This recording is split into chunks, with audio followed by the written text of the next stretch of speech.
Your New Orleans Pelicans are victorious in a nail biter versus the Oklahoma City Thunder, 128 to 125. I'm Cheddar Chad. That's 5. Let's talk about it. First took away. Jazz with this. Get your money's worth now. Yo. Welcome to Pro Pels Talk, sponsored by New York Life, DraftKings, Topo Chico Company Burger, located at 4200 Rex Street. You guys should support them because they support us. This podcast is sponsored by Bird's Law Firm, the official injury lawyers of Boot Crew Media, located at 918 Portrait Street by the Superdome. Give them a call at 504-423-5413. If you or someone you know has been involved in an accident, and be sure to mention we sent you. Bird's Law Firm, the official injury lawyers of Boot Crew Media. What's happening, brother? We got a win for Christmas. How you feeling? Yeah, man. It's good to see a win in a column, I guess. The team's record, we're 8 games over 500. That puts it at 20-12. So this game could have been one of those games we ended up losing. Probably shouldn't have been as close as it was, but thankful that we got a dub.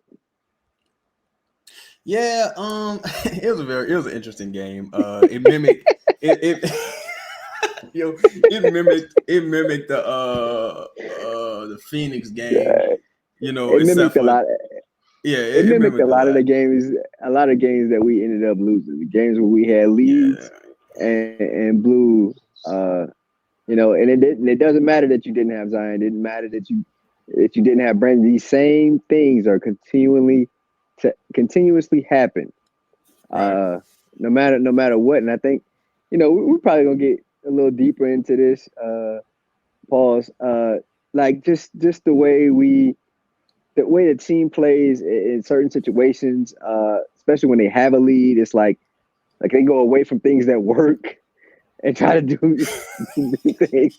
But go ahead, Charles. Go ahead, bro.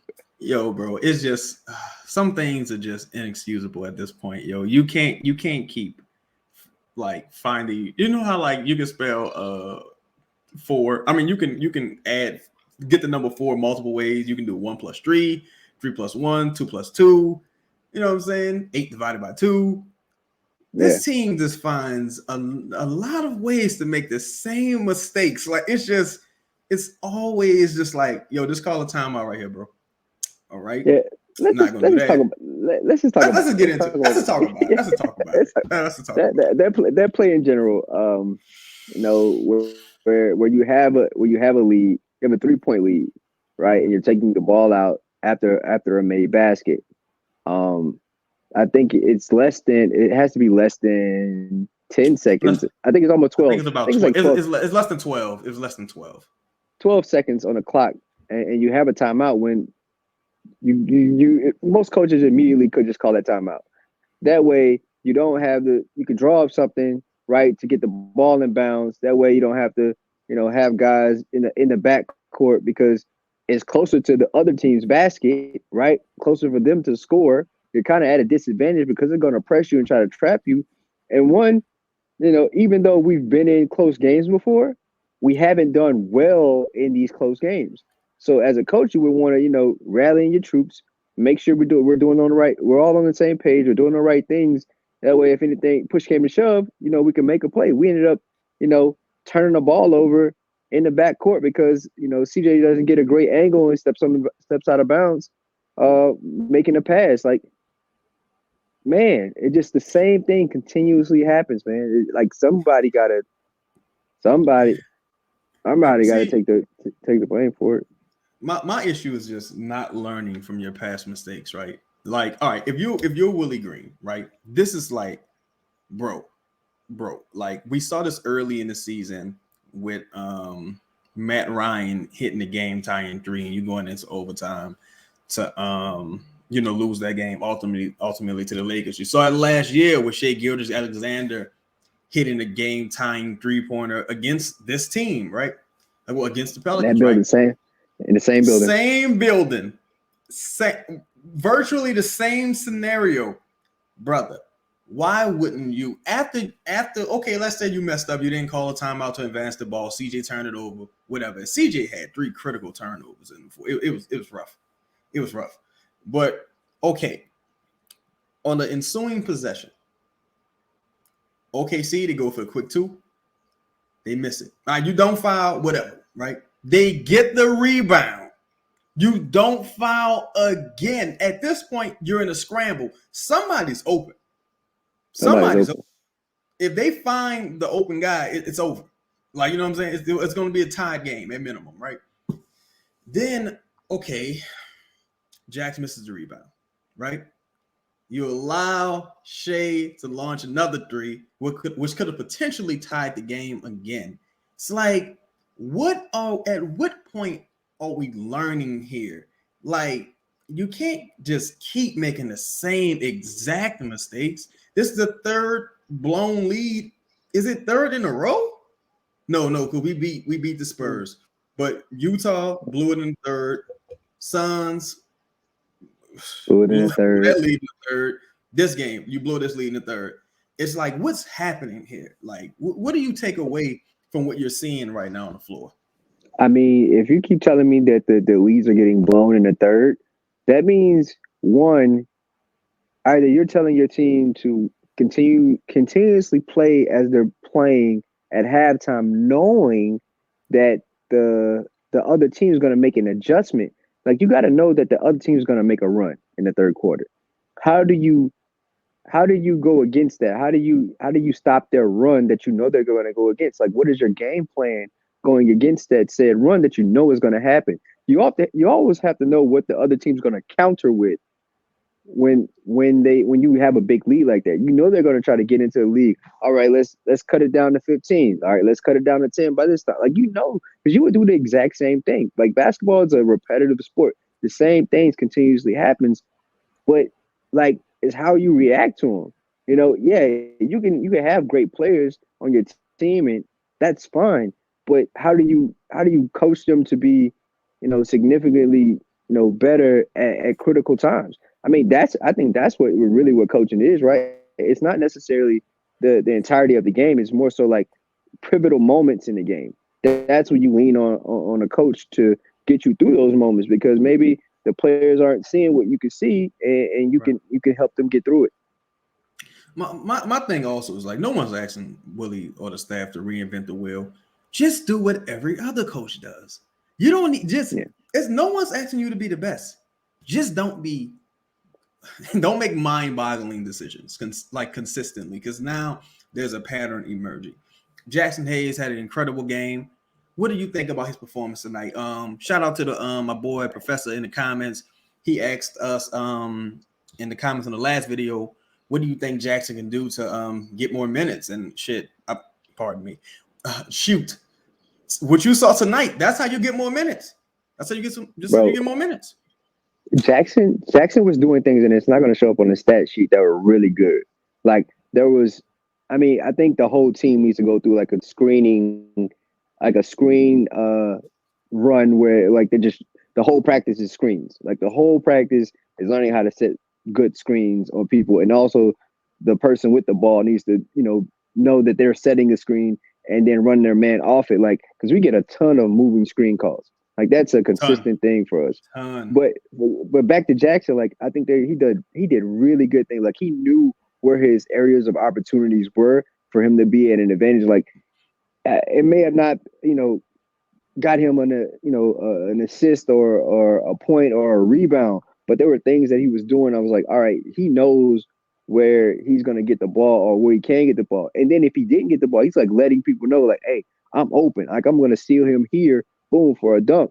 And I think he played well, even on defense. Like, when he was switching out, like, games like this. Incredible blocks. Had a couple. Incredible. Yeah, I think games like this where the matchup dictates for Jaxson to play, you know, let him play.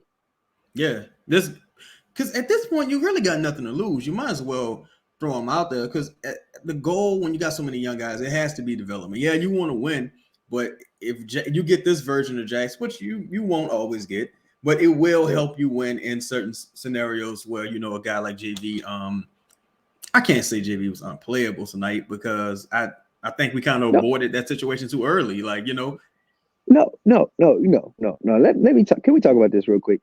JV wasn't unplayable. The team around him didn't give him the ball when he had an advantage. That's sickening. The team didn't give him the ball when he was open. There was time after time. Like JB could have had 50 tonight. He could have possibly, I don't know. Maybe I'm being facetious a little bit, but Could have at damn, least had 30 plus at at minimum. least, at least he had an advantage at all times. But we were trying to play so fast and shoot so many threes. Yeah. Like we're not a great shooting team. I think the percentage is kind of a lie. It's a Yeah. facade. It's a facade. Like get the ball to JV, play inside and out, and then that way when you shoot good threes, it still doesn't hurt you because they're all still good shots. When you take Right. bad threes, they're what you talk about, hidden turnovers. Hitting turnovers. And then the other team's getting out on us. Yo, a guy who, cause I thought we started the game kind of flat. A guy who I always like to give credit to, Najee, first quarter, came out, brought the energy, attacked the rim. And I think that's something we really miss when Zion isn't there. Or even when you say, oh, give all Dyson's minutes to Najee.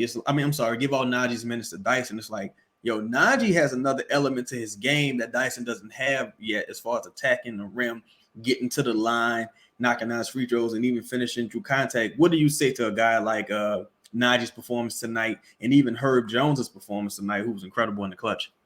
I think their ability, one, to guard multiple positions and also know where their lanes are, right? Where the attack is going to come from. Off a swing, knowing that, all right, when I get in this area and they're going to double CJ, like being those guys, like you're just playing off everybody else. And if the other guys are just there in the right position, you can be successful. It's just beating one person that's already late because they're running at you, right? It's not like they're guarding you one-on-one. Like, no, they're running at you. Cool. I pump fake. If you don't go for it, boom, it's a dribble, make a move and go.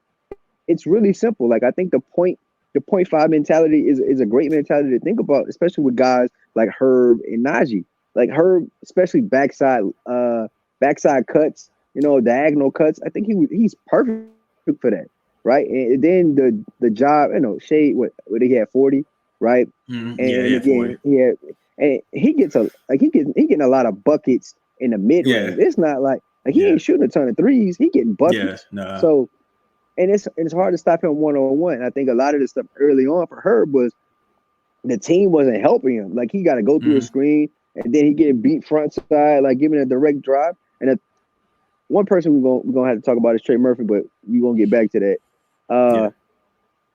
Like Herb does a good job, but when he knows he has help, he can be more free. Like imagine if Herb had a legit shot blocker to play behind. He'd be amazing.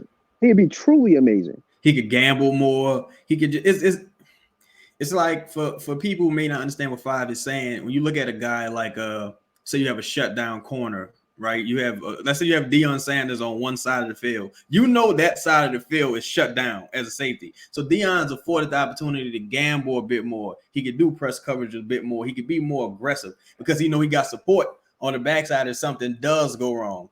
And just saying, essentially like say you got an amazing like an Aaron Donald as a defensive lineman.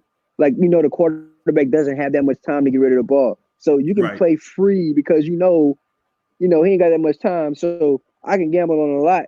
You know what I'm saying? Like that. That's kind of how it is. It's a give and take when you got somebody rotating, and the whole team needs to be rotating. Man, I really wish Trey Murphy was better at rotating. I really wish, because I think he has the tools to do it, but he gets lost a lot, man. And I'm like, do you think that's a testament of individual responsibility, or you think that's something in the film room that just isn't translating to guys? Like, do you think that's a coach's responsibility, or you think that's just a guy just learning on his own, like taking the initiative? I think it's a little bit of both, because you could be naturally gifted like Herb, and he understands defensive coverage, but you can't expect everybody else to know that, because defense is not a one-person thing. Just like I was just talking about, Shea had 40 on Herb, but as soon as Herb knew that everybody was rotating right, he can play better defense. It's a give and take. It's a rotational thing. Everybody plays on the string for defense. Like if you have the right guys out there and they're on one accord, like, bro, you can gamble on a lot. You played basketball before. When you got guys on your team that like, all right, even if I do this, he gonna rotate that, and I'm gonna go get whomever like off the rotation. Like it's like that. it's like that. So I think if he takes that extra step to know what those rotations are and don't get caught in the middle, if you're gonna go, just go. If you're gonna be wrong, you gotta be wrong like 100%. Don't be 50-50 wrong. Lean into it. Yeah. Let me know exactly what I'm dealing with. Just let me know. Yeah. Like don't tease me. Let me know exactly who I am.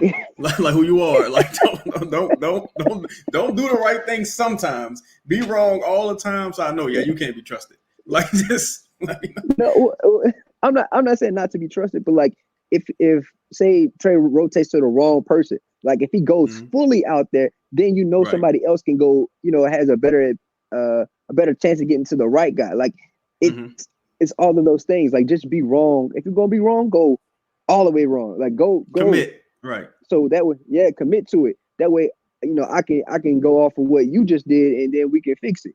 So, you know what I'm saying? I think that needs to be, addressed.